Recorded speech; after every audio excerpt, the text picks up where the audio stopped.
সকলেই সাবধান হয়ে যান যারা এই ধরনের নৈরাজ্য, অরাজকতা এবং নিষ্ঠুরতা চালাচ্ছে। একটি স্বাধীনতা উপভোগ করাটাও জরুরি। আমি আশা করি আমরা যে দীর্ঘ স্বাধীনতার কথা বলছি সেটির যে উপভোগ করার বিষয় এটি আপনারা সকলেই করছেন। তবে স্বাধীনতার সাথে সাথে, বিজয়ের সাথে সাথে আমাদের কিছু কলঙ্ক লেগে গেছে।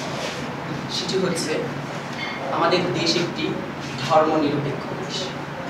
আমরা বিজয় নিয়ে এসেছি একটি বৈষম্য দূর করার জন্য, কিন্তু এখনো পর্যন্ত কিছু কুচক্রী মহল চেষ্টা করছে যেন আমাদের মাঝে সাম্প্রদায়িক দাঙ্গা লাগানো যায়।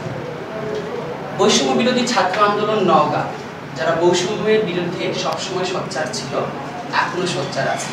এই জন্যই আমরা বলছি আমাদের বিজয় এখনো চূড়ান্ত বিজয় আসেনি। যেহেতু আমাদের 5 আগস্ট স্বাধীনতা ঘোষণার পর এবং দেশের সাবেক প্রধানমন্ত্রী দেশ ত্যাগ করার পর কিছু কুচক্রী মহল বিভিন্ন পাড়া মহল্লায় ভাঙচুর, হামলা, লুটপাট এই ধরনের কর্মকাণ্ডগুলো পরিচালনা করেছে। আমরা সাথে সাথে আমাদের বিজয় উল্লাসটি বন্ধ করেছি। করে আমরা যে সকল সদস্য মাঠে কাজ করেছি তারা প্রত্যেকে বিভক্ত হয়ে পড়েছি। যে পাড়ায় বেশি সনাতন ধর্মাবলম্বী হিন্দুরা আছেন আমরা সেখানে গিয়েছি, যেখানে গির্জা বা খ্রিস্টান ধর্মাবলম্বী আছে আমরা সেখানে গিয়েছি, যেখানে মসজিদ আছে আমরা সেখানে গিয়েছি, যে পাড়াগুলোতে সনাতন ধর্মীরা বেশি বসবাস করে আমরা সেখানে গিয়েছি। এবং যেখানে অগ্নিসংযোগ, ভাঙচুর এই ধরনের তথ্য আমরা পাচ্ছি, আমরা আমাদের সকলের ব্যক্তিগত নাম্বার আমাদের বৈষম্য বিরোধী ছাত্র আন্দোলন নওগাঁর ফেসবুক গ্রুপ থেকে পোস্ট করেছি। সেখানে তারা আমাদেরকে জানানোর সাথে সাথে সেনাবাহিনী বা নওগাঁতে বর্তমানে যে সকল প্রশাসন আছে আমরা তাদের সাথে যোগাযোগ করছি এবং করে তাদের সাহায্য নিয়ে আমরা সেই সমস্যাগুলো সমাধান করার চেষ্টা করছি। আপনারা দেখেছেন ইতিমধ্যেই নওগাঁর রাস্তাতে ট্রাফিক পুলিশ কিন্তু এখন নেই, ট্রাফিক ছাত্র আছে। অর্থাৎ আমাদের মধ্যে থেকে যে সকল ছেলেরা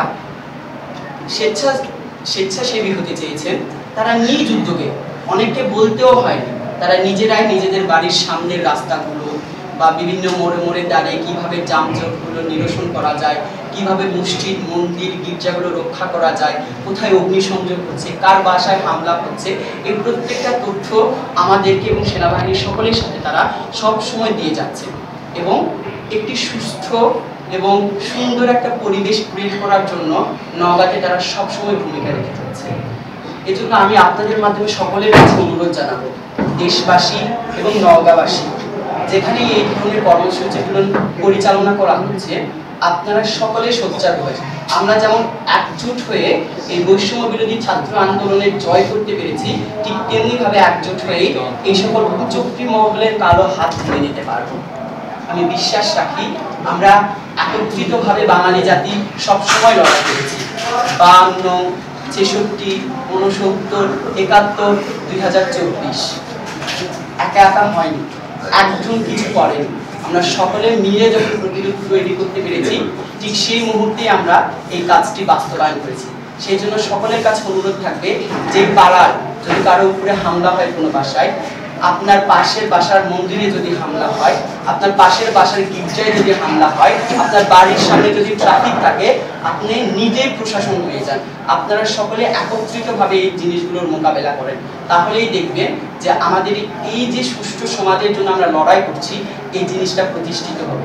এবং আমি শেষে এক কথাই বলতে চাই যে ছাত্ররা যদি একত্রিত হয়ে এই ধরনের ফ্যাসিস্ট, স্বৈরাচার এবং ক্ষমতালোভী এককেন্দ্রিক মানুষকে নামাতে পারে, যারা এই ধরনের ক্ষমতাকে পুঁজি করে আবারও আগামীতে ঘুরে দাঁড়ানোর চেষ্টা করে এবং একই কাজ করতে থাকে, তাহলে এই ছাত্র সমাজ আবারও মাঠে নামবে এবং প্রমাণ করে দিবে তাদের মেরুদণ্ড, তাদের শ্রম, তাদের মেধা, তাদের বুকে যে রক্ত আছে অন্যায়ের বিরুদ্ধে প্রতিরোধ গড়ে তোলার, সেই জিনিসটা তারা দেখিয়ে দেবে। সেই জন্য বলবো সকলেই সাবধান হয়ে যান যারা এই ধরনের নৈরাজ্য, অরাজকতা এবং নিষ্ঠুরতা চালাচ্ছে।